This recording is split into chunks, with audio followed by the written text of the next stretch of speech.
You are in the Kerameikos, the potter's quarter of ancient Athens. The year is not important, not yet. What is important is the air.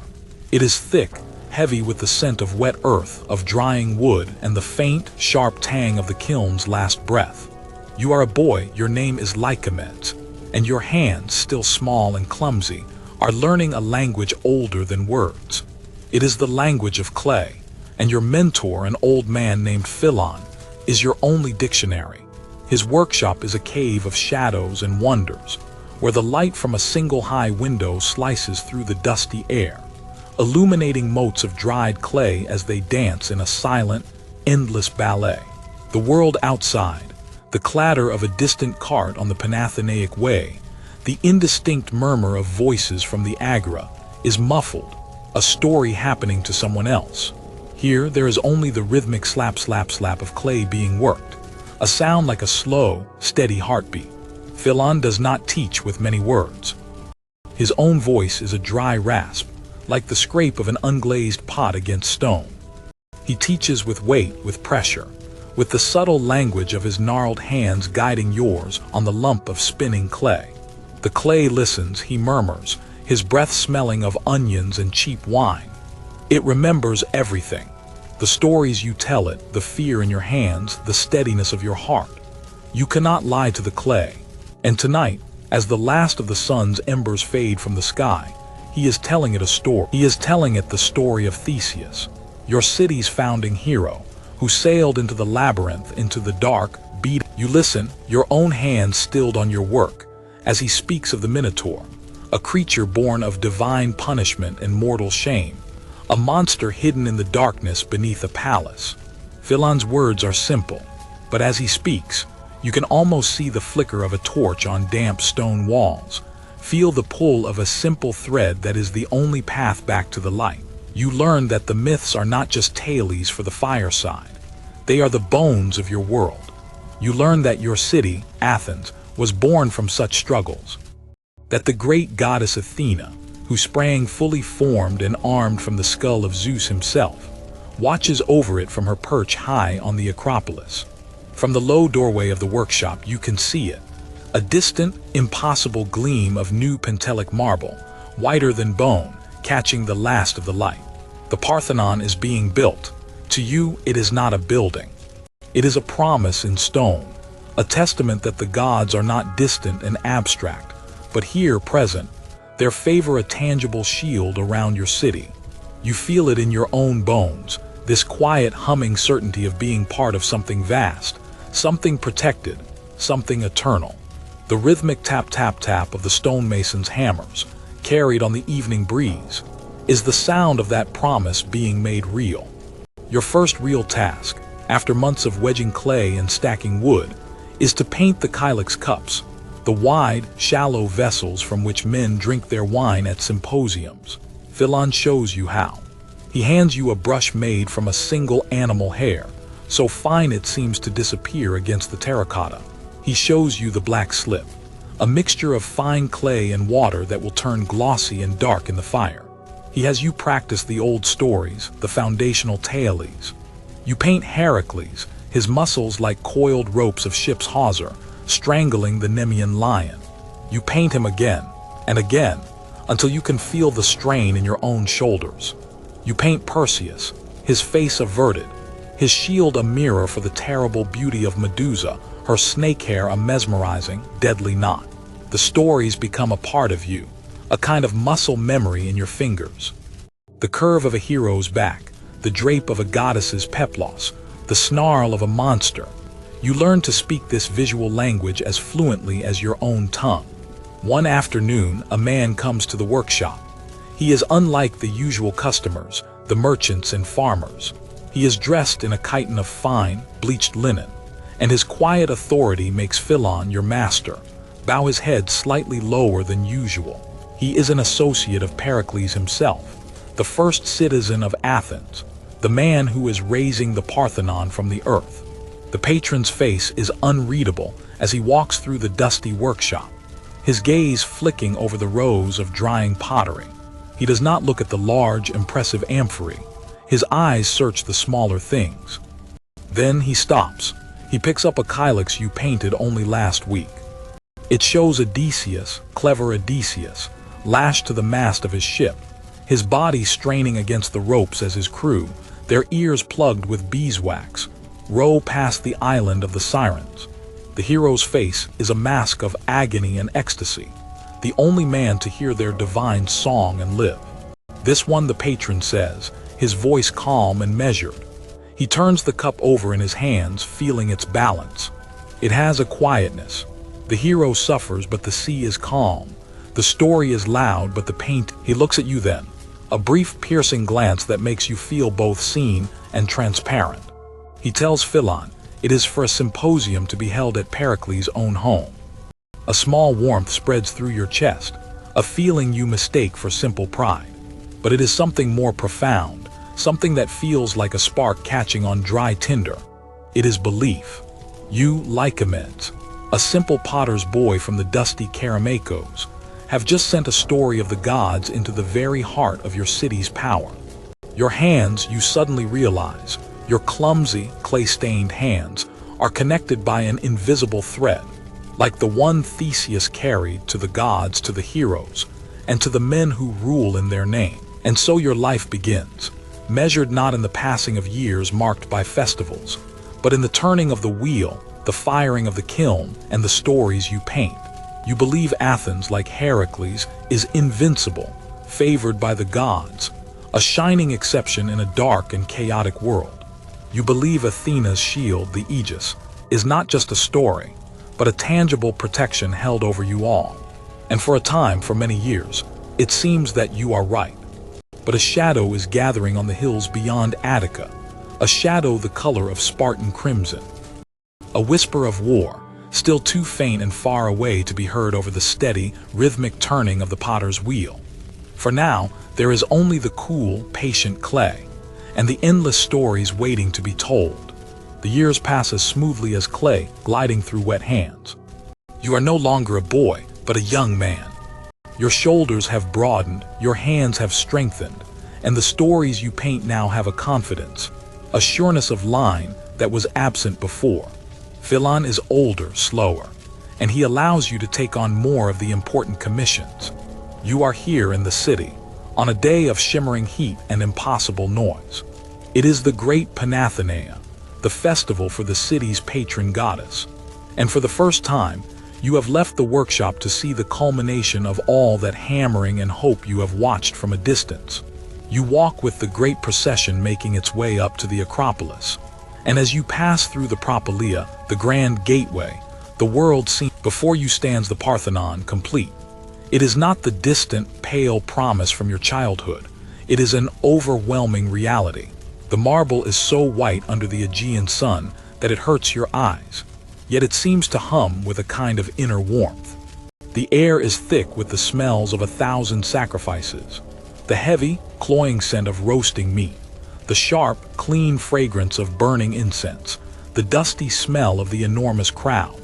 You hear the sound of hymns being chanted, a rising and falling wave of human voices praising the goddess, their song weaving through the deep, resonant notes of the aulos. You push your way through the throng, into the temple's cool, dim interior.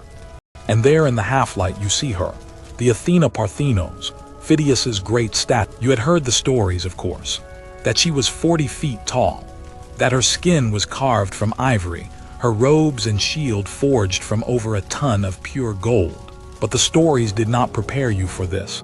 She is not a statue, she is a presence. Her golden form seems to drink the dim light and radiate it back, a calm, awesome power that silences. Her eyes of polished gemstone seem to look past you, past everyone, to the city's horizon, a guardian forever on watch. This is not myth. This is not a story painted on a cup. This is a living, breathing, terrifying, and beautiful reality. You feel a profound sense of certainty, a conviction that a city watched over by such a goddess can never fall. Your own work becomes a small reflection of this civic grandeur. Your pottery is now in demand among the wealthy families of Athens. You create large craters, the vessels used for mixing wine and water, and you paint them with the gigantomachy, The epic battle between the Olympian gods and the chaotic, monstrous giants. You paint Zeus hurling his thunderbolt, Athena driving her spear, Poseidon breaking the earth with his trident. These are not just decorations, they are statements. They mirror Athens' view of itself. The triumph of order over chaos, of reason over barbarism, of civilization over the barbarian world. Whether that world is the Persian Empire or the grim city-state of Sparta. You feel a sense of purpose in your work. You are not merely a craftsman. You are, in your own small way, crafting propaganda for the gods, reinforcing the story of your city's divine destiny with every stroke of your brush. In the midst of this public confidence, your private world finds its center. You marry a girl named Alara, the daughter of a neighboring sandal maker. She has a quiet laugh and steady hands, and she does not mind the constant dusting of clay that covers everything you own. Your home is small, but the myths that structure the great temple on the Acropolis also structure the humble moments of your life. You pray together to Hestia, the goddess of the hearth, each morning as you light the fire, her presence felt in its life-giving warmth. You leave small offerings of honey cakes for Hera, the protector of marriage, on the anniversary of your union. When Alara becomes pregnant with your first child, you both make the small pilgrimage to the shrine of Artemis, the protector of women in childbirth. The gods are not just on your pots, they are woven into the fabric of your home, your love, your hopes, your fears. They are as real and as necessary as bread and water. The whispers of conflict with Sparta, once so distant, have grown louder now. In the Agora, merchants and philosophers debate the latest provocations. But the mood is not one of fear, it is one of arrogance. You hear men say that Athens is the school of Hellas, the shining light of the world.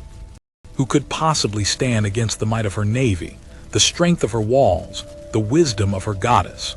A kind of collective hubris, a belief in your city's divine right, settles over Athens like a warm summer haze. In the workshop, you find yourself drawn to painting the image of Achilles. Achilles on his chariot, dragging the body of Hector. Achilles, his face a mask of beautiful, terrible rage. He is a hero not of civic duty, but of pure, individual glory, a perfect symbol for a city that believes it is destined for greatness, that it stands alone and above all other. You finish what you believe is the finest piece of your career. It is a magnificent Lautrophoros, a tall, slender vase, commissioned as a wedding gift for the son of a wealthy shipowner. On its body you have painted the marriage of Peleus and Thetis, the mortal king and the sea goddess, the parents of Achilles. All the gods are in attendance, bringing gifts, their faces serene and benevolent. The scene is one of perfect harmony, of the mortal and divine worlds joined in celebration. It feels like a perfect moment, a culmination of your skill and your city's golden age. You set the vase carefully on a high shelf to dry before its firing. But as you turn away, a trick of the light catches your eye. You look closer. Near the base, almost hidden in the painted foliage, is a crack. A tiny hairline fracture, no thicker than the single hair of your finest brush. You touch it with your fingertip. A flaw in the clay, you tell yourself, it will likely seal itself in the fire. You dismiss it, turning back to your work. But the image of that small, dark line on the surface of perfection remains. A subtle, unsettling omen that you cannot entirely forget. The omen of the cracked vase proves to be a true one. The war does not avert its gaze. It comes, just as the old men in the Agora predicted it would. The Spartans march into Attica, their crimson cloaks a slash of angry color against the silver green of the olive groves. But Pericles' strategy holds. The city does not march out to meet them. The gates are barred. The long walls, the mighty arms stretching to the port of Piraeus, become the city's shell. From the countryside, the farmers and their families flood into the city, seeking the protection of those walls. They bring their animals, their meager possessions, their fear. Imagine the city now. Your Athens is no longer a place of graceful, measured spaces. It is a city holding its breath, its lungs filled to bursting. The streets, once avenues for commerce and conversation, are now choked with makeshift camps. The air, which once carried the clean scent of baking bread from the bakeries and the faint, salty tang of the sea, now grows thick and stagnant. It smells of too many people, of unwashed bodies, of animal dung, of fear sweating through the skin. You walk to the public fountain for water, a simple daily task, and it becomes a struggle, a jostling ordeal through a crowd of hollow-eyed strangers who look at your city home with resentment. You retreat to the familiar silence of your workshop, but the noise of the swollen city presses in, a constant, low-grade hum of anxiety. The safety of the walls has become the pressure of a cage. The first year you all endure. From the ramparts, you can see the smoke rising from your ravaged fields and farmsteads, a sight that twists the gut. But the grain ships still arrive at Piraeus, and the walls are unbreached. A strange, defiant pride takes hold. Let the Spartans tear at the land. The soul of Athens is here, within the city. You continue to work. Patrons still come, wanting vases that tell stories of Athenian glory, of victories past, as if painting them again and again will make them true in the present. You paint Theseus defeating the minions of Crete. You paint the Battle of Marathon, the outnumbered Athenians routing the Persian hordes. But your hand feels heavier now. The old confidence is gone, replaced by a desperate, willed belief. Then comes the second summer of the war. With it comes the heat, a suffocating blanket that settles over the crowded city, amplifying every smell, fraying every nerve. And with the heat comes something else, an unseen enemy, one that slips through the mighty walls as if they were mist. It begins as a rumor, a whisper in the marketplace, a fever in the camps by the port. Then you see it. A neighbor, a strong man who carried his own olive press into the city on his back, stumbles, his face flushed, his eyes bright with a fire that is not life. A child wails through the night, a high, thin sound of distress that is abruptly silenced before dawn. The plague has come. It is a horror unlike any you have painted on your vases. There are no heroes to fight it, no monsters to slay. It is a foul breath that passes from one person to the next, indiscriminate, invisible. The temples are crowded with the desperate, their pleas and offerings rising with the smoke of sacrifices. But the gods are silent. The great ivory and gold Athena on the Acropolis seems to look on with blank, unseeing eyes. The city which had felt so protected, so chosen, now feels utterly, terrifyingly alone. The scent of death becomes the new air you breathe. It clings to your clothes, to your hair. It is a sickly, sour-sweet smell that overpowers the scent of wet clay in your own workshop. The sound of the city changes, too. The murmur of commerce is replaced by the sound of weeping, by the high, thin wail of the funeral dirge, by the rumble of carts carrying the dead to be burned in mass pyres. Sometimes, the silence that follows from a neighboring home is the most terrifying sound of all. You try to lose yourself in your work. The turning of the wheel is a comfort, its steady rhythm a denial of the chaos outside. But the fear is a cold stone in your belly. Ilara and your young son, you keep them inside, away from the contaminated wells, away from the desperation of the streets. You watch them with a hawk's vigilance, your heart seizing at every small cough, every cry of fatigue. And then the plague enters your workshop.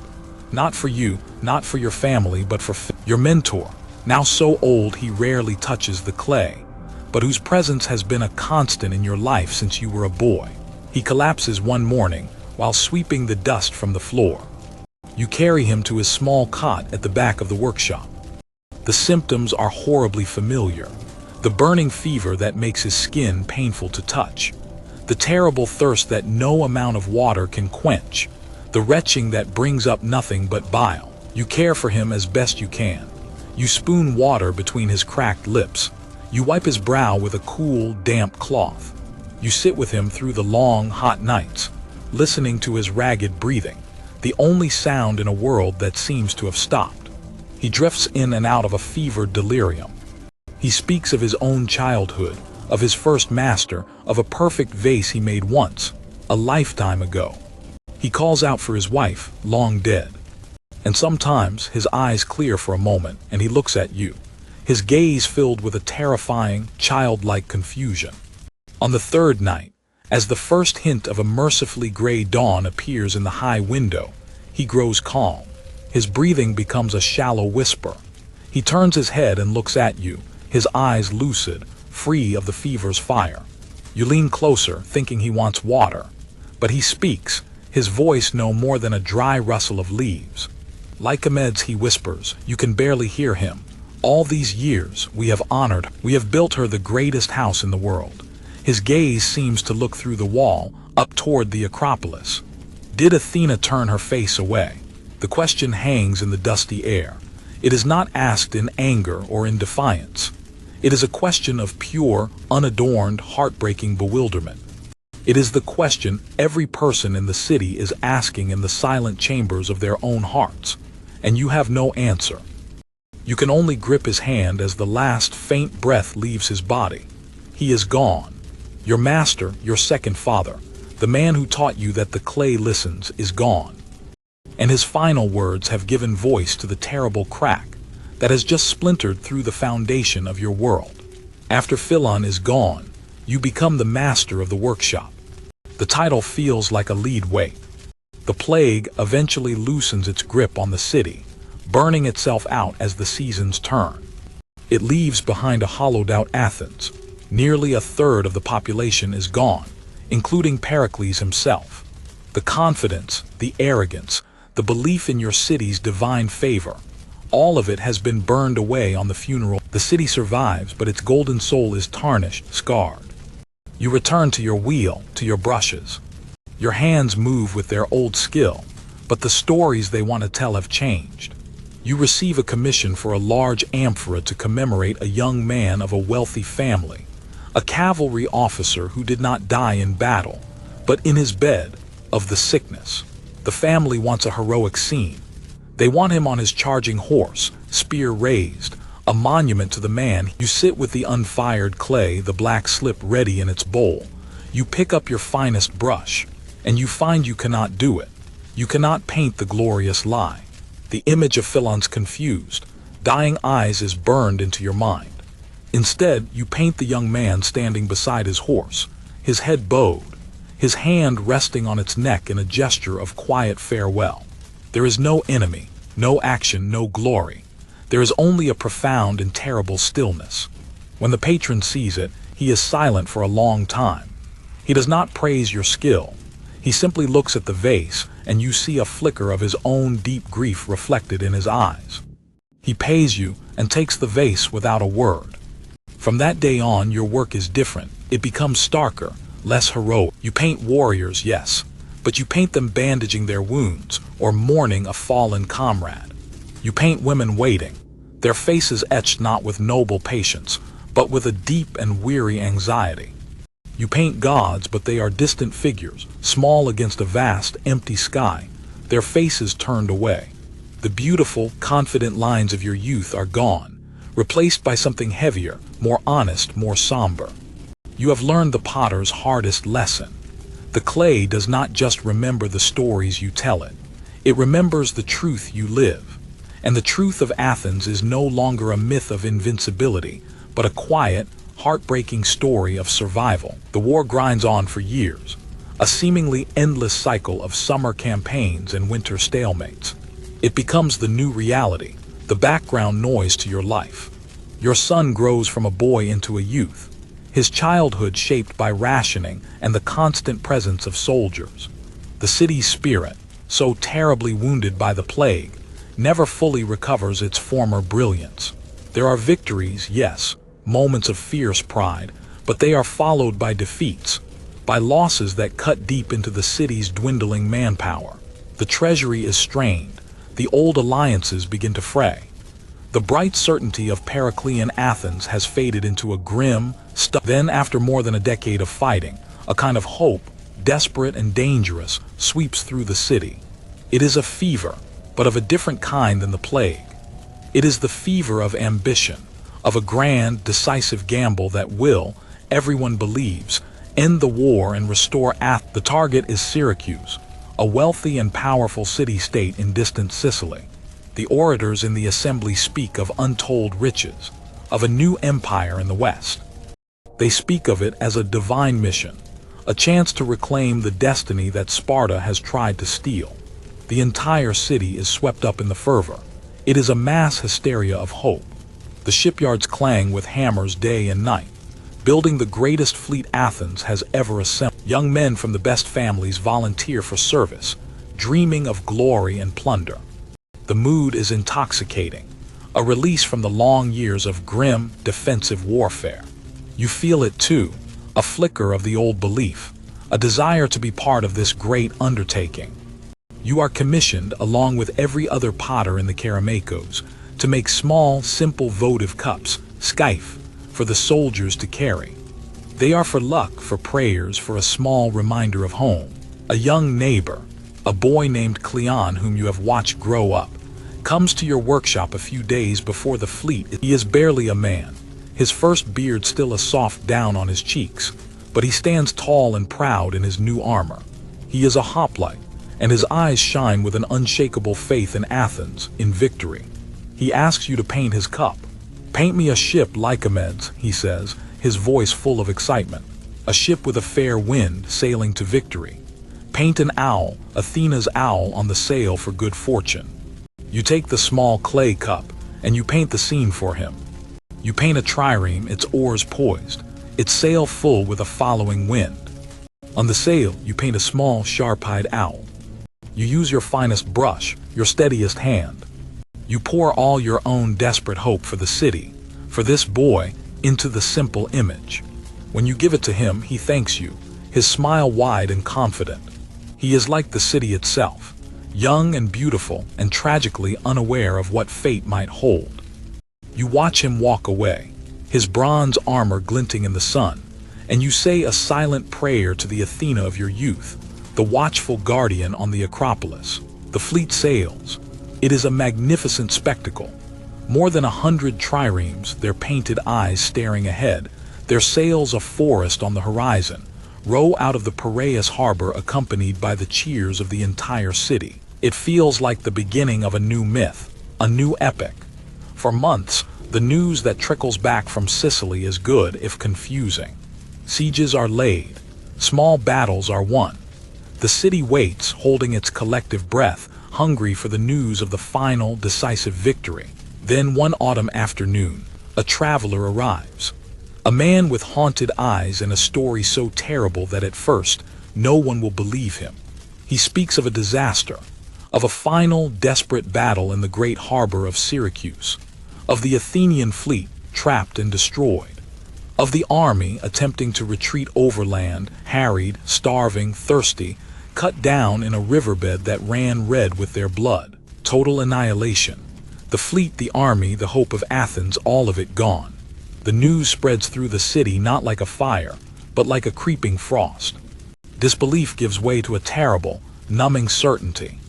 A wail goes up from the city, a single, unified sound of grief and despair that seems to shake the very stones.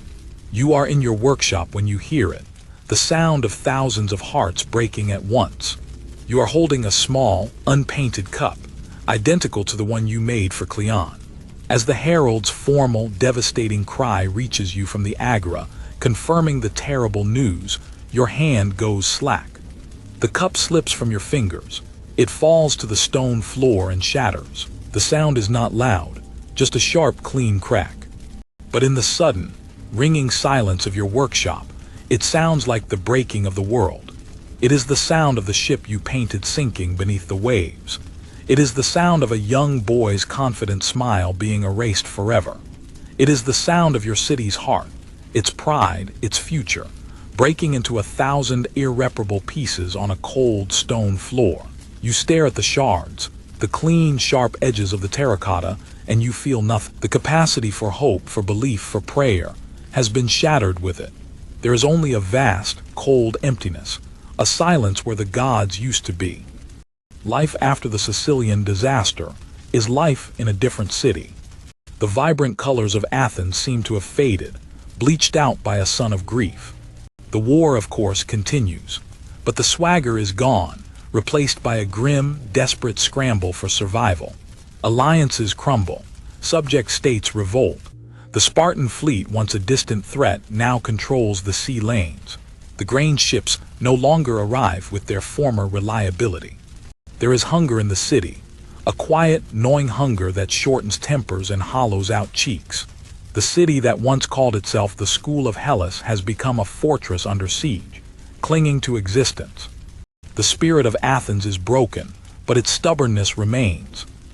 The democracy, once a source of pride, now curdles into a paranoid, angry mob.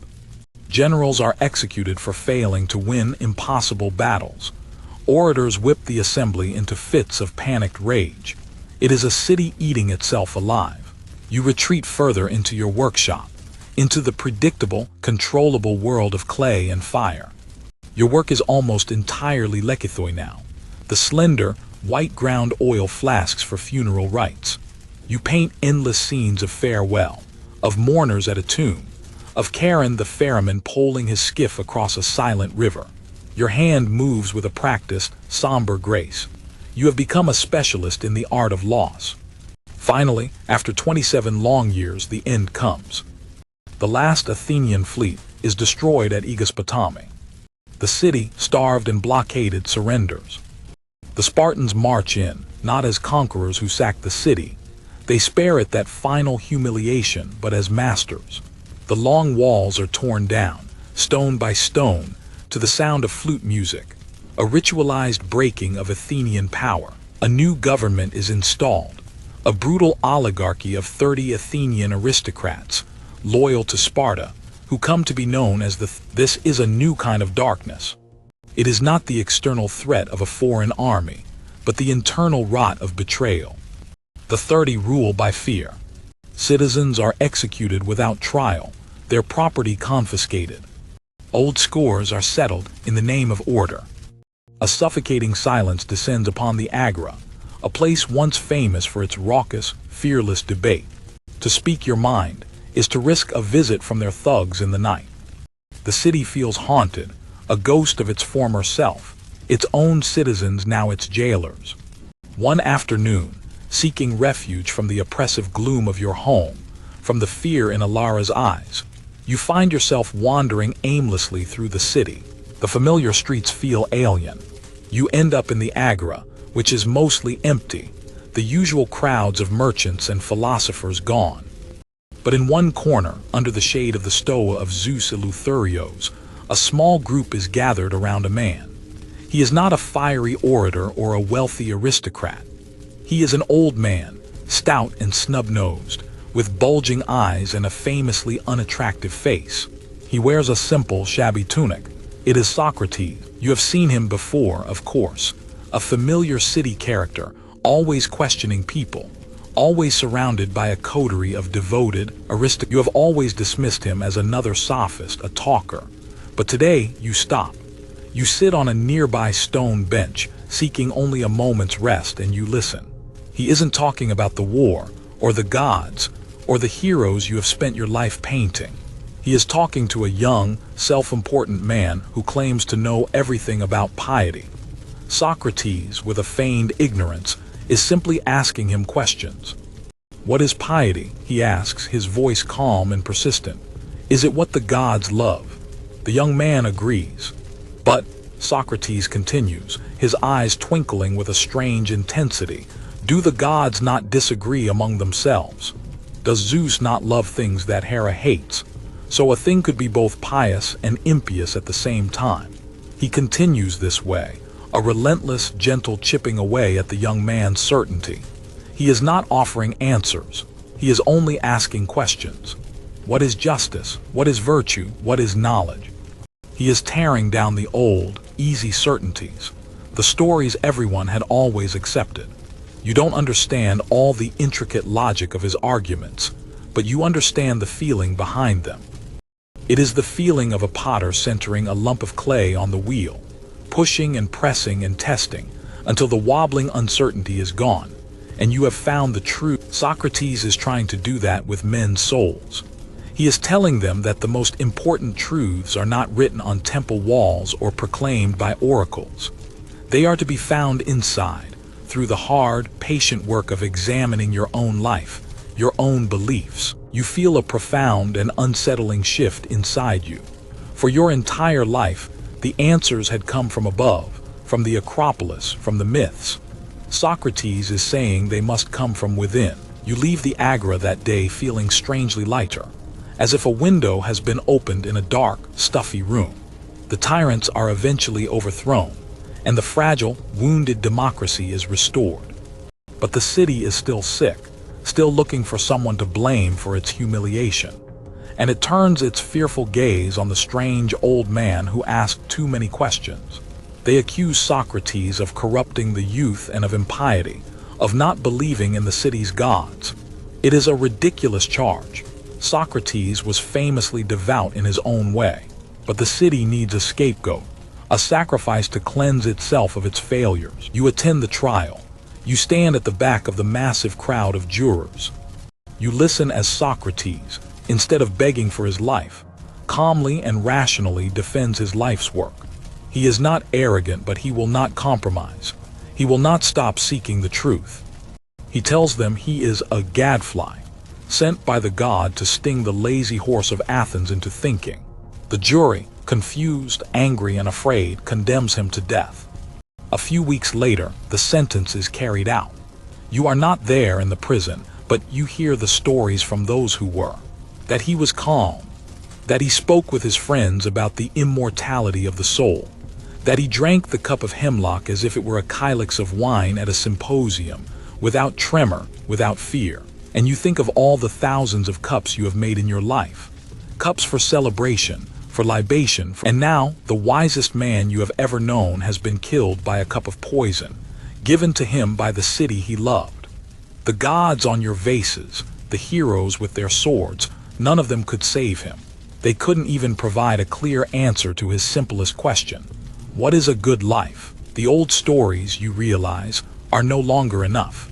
The world has become more complicated, and the silence from Olympus has grown deafening. You are an old man. Your hands, once so steady and sure, are now gnarled with arthritis, the joints swollen like knots in an old olive tree. The skin is a map of small, pale scars from a lifetime of burns from the kiln, and cuts from sharp tools. You move slowly through the workshop, which is quieter now. Your son, Damon, does most of the heavy work, his strong young hands so like your own once were. Ilara is gone, taken by a winter fever a few years past, and her absence is a constant, quiet ache. The city of Athens is a shadow of its former self. It is no longer a great power, but a respected university town, living on the fumes of its past glory. It is now just another city in a new world, a world dominated by the rising power of Macedon in the north. The gods of your youth feel as distant as the heroes of the Trojan War. Your grandson, Damon's boy, whose name is Philon after your old master, sits with you in the dusty sunlight of the workshop. He is young, his eyes bright with a boundless curiosity. He picks up a small, chipped kylix from a shelf, a practice piece you made decades ago. It shows Heracles wrestling the triple-headed dog Cerberus at the gates of the underworld. Grandfather, he asks, his small voice echoing slightly in the quiet room, tell me about Heracles. Was he the strongest man in the world? You begin to speak. You tell him the familiar story of the hero's great strength, of his 12 impossible labors, of his tragic rages and his eventual ascent to Olympus. But as you speak the words, you realize they sound different in your own ears. They are no longer a sacred history, a factual account of the world's formation. They are something else. They have become a wonderful story, a mythos, a tale meant to teach, to entertain, to explore the darkest corners of the human heart. You are not recounting history, you are telling a legend. You look around the workshop, at the silent figures that cover every surface. Gods and monsters, heroes and nymphs, frozen in their eternal dramas on the curved surfaces of clay. For your entire life, these figures had been real, their stories the literal truth of the world. They were objects of worship, reminders of the powers that governed your every breath. Now, you look at them and see something different.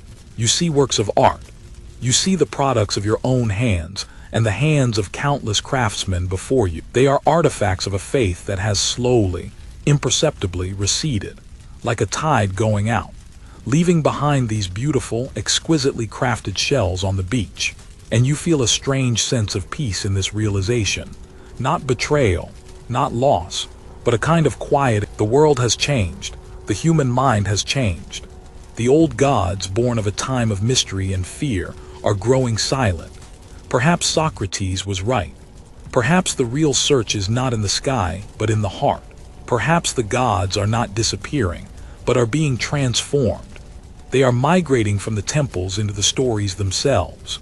Their power is no longer in the thunderbolt or the trident, but in their ability to reflect the eternal struggles of humanity. The gods may be silent, but the stories, and the beauty your hands have crafted from them remain.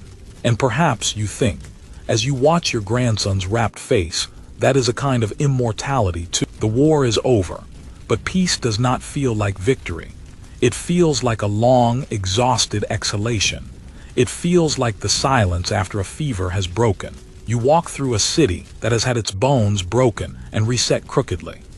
The long walls, the mighty arms that once reached from the city to the sea, have been torn down, and the wind from the Saronic Gulf now blows unobstructed through the gaps, a constant, mournful sigh. The air in the Agora feels thinner, the crowd smaller, the once booming voices of merchants and politicians now muted, hesitant. You see veterans everywhere, men who were boys when the war began. They sit on the same sun-warmed steps where they once debated with all the arrogant confidence of youth. But now they are quiet, their gaze is distant, their bodies marked by the conflict. A missing limb, a web of scars, a haunted look in their eyes that you have come to recognize. The city is breathing again, yes, but it is a shallow, wounded breath, the breath of a man who has survived a great illness and is still unsure of his own strength. Your work changes because the city has changed. The patrons have changed. No one comes to you anymore asking for grand depictions of the Trojan War or the Gigantomachy. The taste for glory has turned to ash in their mouths. Such stories now seem like a cruel mockery of their own recent, bitter history. Your patrons now ask for quieter scenes, for images of peace and endurance. A woman at her loom, patiently weaving. An olive branch, the ancient symbol of Athena's gift. A simple, elegant geometric pattern, a meander that suggests order and continuity in a world that has been shattered by chaos. And they ask for lekithoi. So many lekithoi. The slender, white-ground oil flasks, used exclusively for funeral rites, have become the staple of your trade. Your workshop, once a place that celebrated the vibrant myths of life, has become a place that quietly serves the rituals of death. You have painted so many scenes of farewell at the tomb that your brush could form the image in the dark. One day, a woman comes to your workshop. She is dressed in the simple, dark robes of mourning, her face a mask of quiet, settled grief. She tells you her son was a marine on one of the last triremes, and he died in the final, desperate sea battles in the Hellespont. She asks you for a vase, not a lekithos for his tomb. There is no tomb, his body lost to the sea, but an amphora to keep in her home, to remember him by. I do not want a warrior, she says, her voice low and steady. I do not want a hero, I just want my... You sit with the large, waiting vessel of clay. You feel the familiar weight of the brush in your hand, and you find you cannot paint a god. You cannot paint a hero. Their stories feel hollow, inadequate to the task of honoring this woman's simple, profound request. Instead, you paint what she described to you in her quiet voice. You paint a scene from the day he left. A young man, barely more than a boy, stands on the shore, his back to the viewer, looking out at a ship on the horizon. Behind him, in the doorway of a simple house, his mother and father are waving farewell. You spend hours on their faces, on the mixture of pride and gut-wrenching sorrow in their expressions. You paint the hope in the boy's posture, the determined set of his shoulders. There is no glory in the image. There is no hint of the battle to come. There is only love and the vast, indifferent, empty sea that will soon swallow him. You are using the old language, the visual grammar of the myths you learned as a boy. But you are telling a story that is simply, heartbreakingly human. That night you cannot sleep. The city is quiet, but your mind is not. You rise from your cot and walk through your workshop. The moonlight streams through the high window, casting long, distorted shadows that make the familiar shapes of the pots seem strange and monstrous.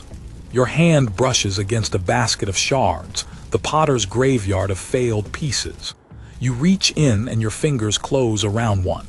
You pull it out. It is a piece of a broken cup from your youth, one you painted with a triumphant Athena Primachos, her spear raised, her shield forward, the invincible defender of the city. You carry the shard into the patch of moonlight and look at it. You look at the face you painted so long ago, with a boy's hopeful, unquestioning hand. The black slip eye, rendered with a single confident stroke, does not look wise or protective. It does not look divine, it looks blank, cold, the unblinking, painted eye of a statue, and a thought cold and clear as the moonlight settles upon you. The gods, you feel, have not turned their faces away in anger, as Philon had wondered in his dying breath. They have not abandoned you. They have simply turned to stone. They have become the marble and gold of their own statues, beautiful and remote and utterly silent. The weight of all you have lived through, all the city has endured, the plague, the defeat, the shattered hope, feels heavier in that moment than any mountain Olympus. And the gods, you finally understand, have become ghosts within that memory, their stories now haunting the city they once protected. More years pass. Like a large, misshapen lump of clay on a master's wheel, the city is slowly, painstakingly being reshaped. It is not the city of your youth, nor is it the broken, grieving city of the war's aftermath. Something new is emerging. Your son, Damon, now works beside you as a full partner, his hands surer and stronger than yours have become. Athens has found a new kind of footing. It is no longer a warrior city, a leader of empires. It has become a city of words, a city of questions.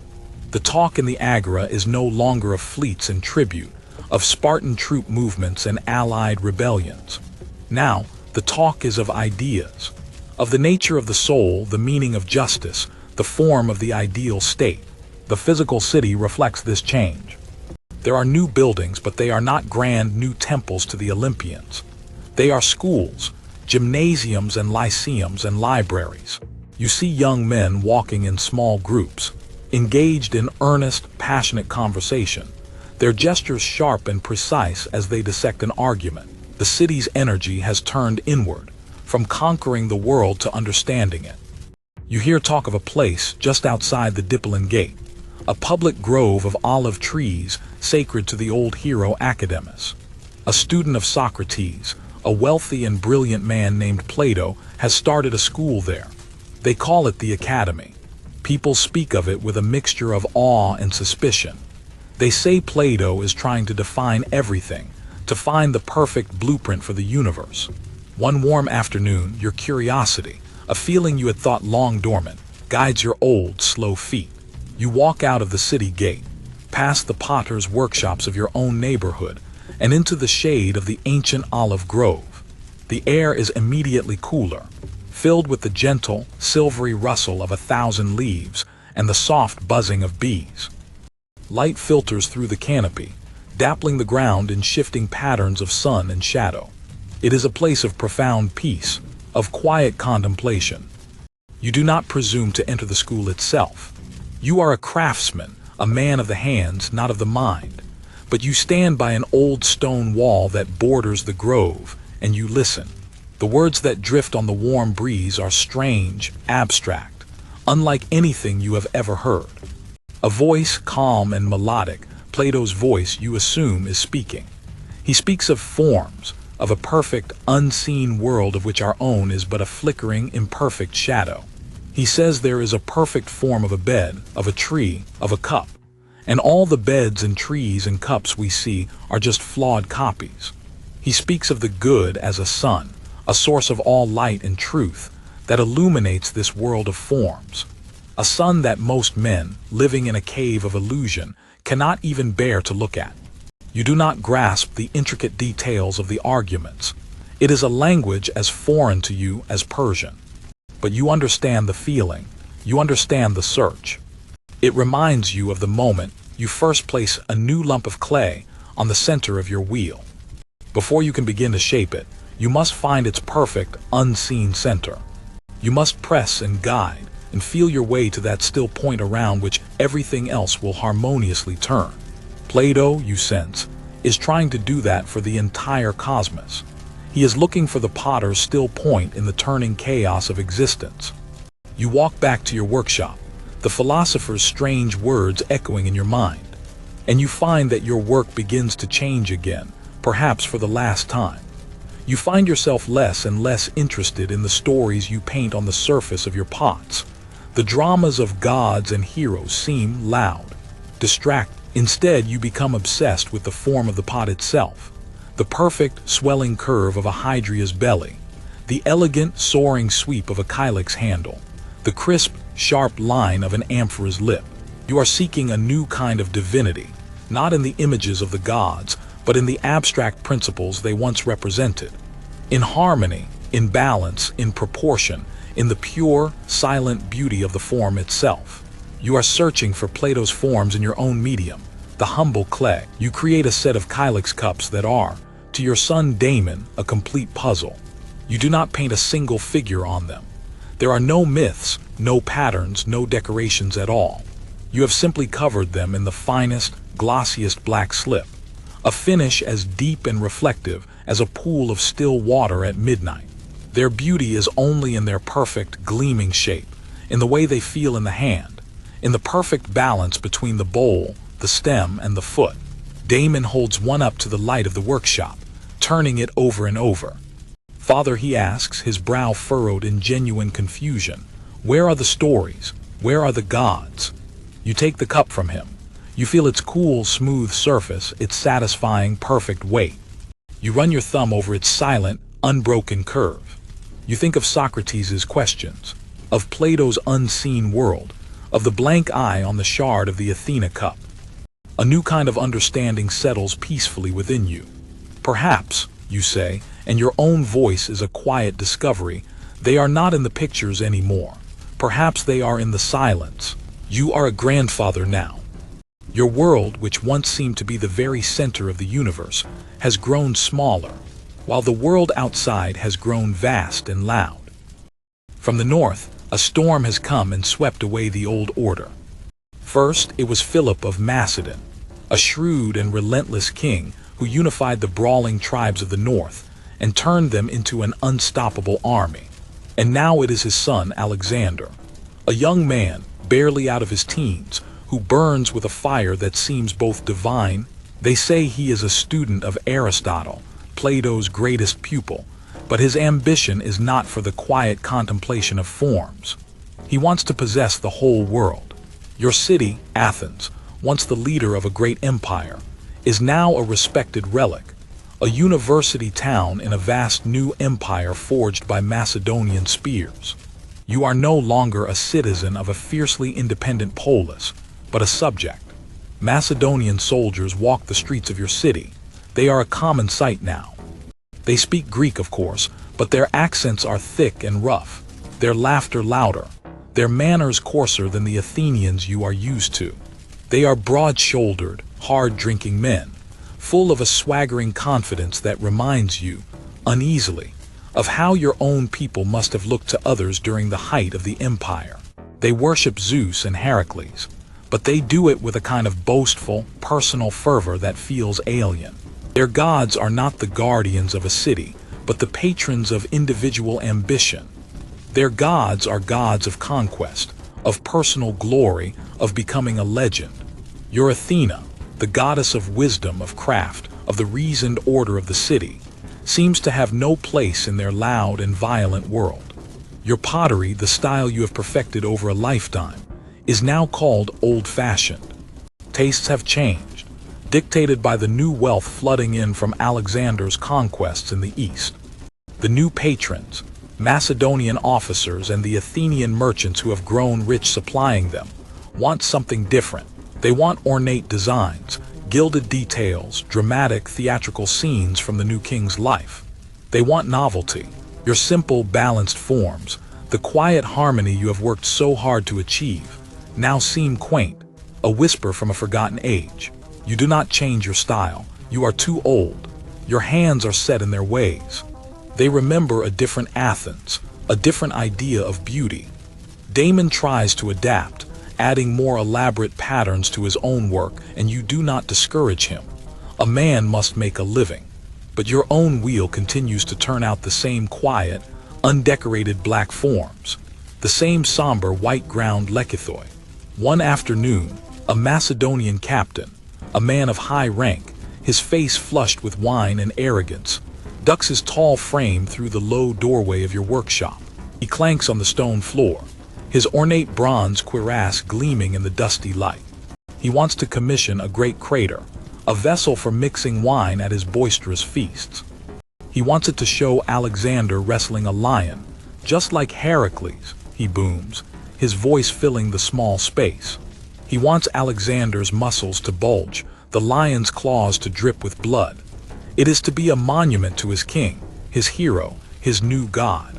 He unceremoniously drops a leather bag, heavy with the clink of silver drachmas, onto your workbench. You look at the bag of money. You look at the officer's proud, impatient face, a face that knows only how to give orders and have them obeyed. Then you look down at your own hands. They are resting on your leather apron, coated in a fine gray dust of dried clay. A lifetime of it worked deep into every line and crease. They are gnarled now, the fingers slightly crooked, but they are your hands. They are the hands that learned the language of clay from Philon. They are the hands that painted the agony of Odysseus and the hope of a young soldier. They are the hands that found a kind of peace in the pure, silent form of a simple black cup. You raise your head and look the captain in the eye, and you shake your head very slowly. My hands, you say, your voice quiet but firm, carrying clearly in the sudden silence, no longer remember how to shape such gods. The captain stares at you, his mouth slightly agape, utterly baffled that a common craftsman would refuse such a commission, such a fortune. He sputters, a string of curses under his breath, snatches the bag of silver from the bench, and storms out of the workshop, his armor clanking with indignation. Damon rushes to your side, his face pale with worry. Father, are you mad? He could have us shut down. He could have us thrown in prison. You do not answer him immediately. You are still looking at your hands, holding them up in the shaft of light from the window. They seem almost to glow. They are not the hands of a craftsman for a new empire. They are not servants to the fleeting glories of conquerors. They are the hands of a keeper of memory, a keeper of a world, a way of feeling that is fading into the twilight.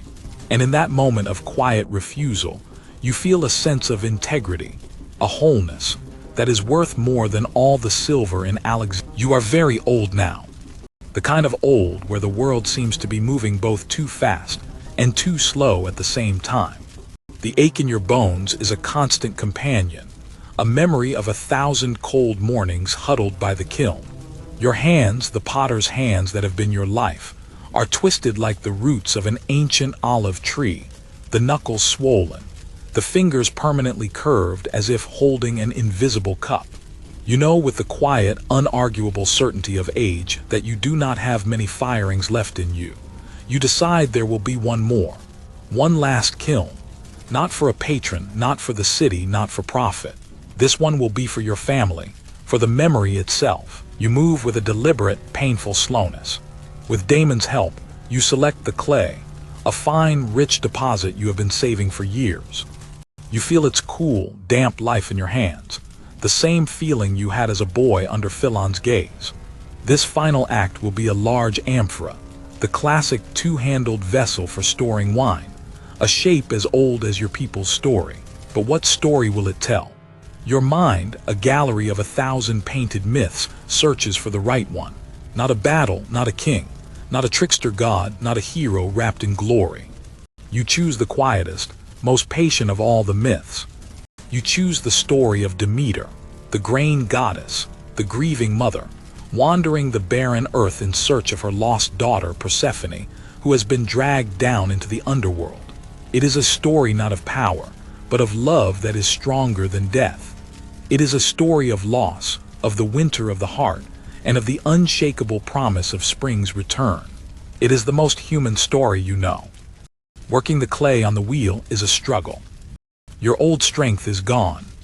Your legs tremble as you try to kick the heavy stone wheel into motion. After a few minutes, you slump back, defeated, the breath ragged in your chest. Damon, who has been watching silently, steps forward. "Together, Father," he says gently. He sits beside you. He places his strong hands over your gnarled ones on the clay. He uses his own legs to power the wheel. And so you work, a four-handed potter, a bridge between generations. The clay rises under your combined touch, a slow, graceful miracle. You feel the ghost of your old skill flowing through your son's strength. And for a few hours, you are not a frail old man, but a master again, shaping the earth one last time. Through the long, cool night, you and Damon fire the kiln. This too, you know, will be the last time. The fire you build is large, hungry. It roars in the brick chamber, a familiar, ancient, all-consuming song that has been the soundtrack to your entire life. As you sit before the stoking hole, watching the flames dance, their orange glow lighting the deep lines on your face, you begin to tell stories, not the myths of the gods, but your own. You tell Damon about Philon, about his raspy voice and his lesson that the clay listens. You tell him of the hope that filled the entire city as the Parthian rose, a promise in white marble. You tell him about the sound the little cup made when it shattered on the workshop floor, the sound of the city's breaking heart. You tell him about Socrates' questions and Plato's silence. You are not just firing a pot. You are weaving your own life, your own small, unnoticed story, into the great, grand myths of your people. You are firing your memories into the clay. For 2 long days, the kiln is sealed. It cools with agonizing slowness. It is a time of waiting, of holding your breath, a potter's purgatory between the creative act and the final revelation. Then the moment comes. The bricks of the opening are cool enough to touch. With Damon's help, your hands trembling with anticipation, you pry them loose. A wave of stored, dry warmth, smelling of baked earth and ancient fire, washes over you. It is the kiln's last breath. You reach into the darkness, your hands searching for the familiar shape, and you pull out the amphora. You carry it into the light. It is perfect, flawless. The black glaze is deep and lustrous, as dark as a starless night sky. Against this profound blackness, the red figure of Demeter seems to radiate a gentle, inner warmth. You had painted her not as a wrathful goddess, but as a grieving mother, her face etched with a noble, enduring sorrow that is also a kind of strength. Damon stares at it in silent awe. You place your hand, your old and wrinkled potter's hand, against the side of the pot. It is still warm. It is done. Your life's work is finished. You have made your final statement. You have returned the stories to the earth that bore them.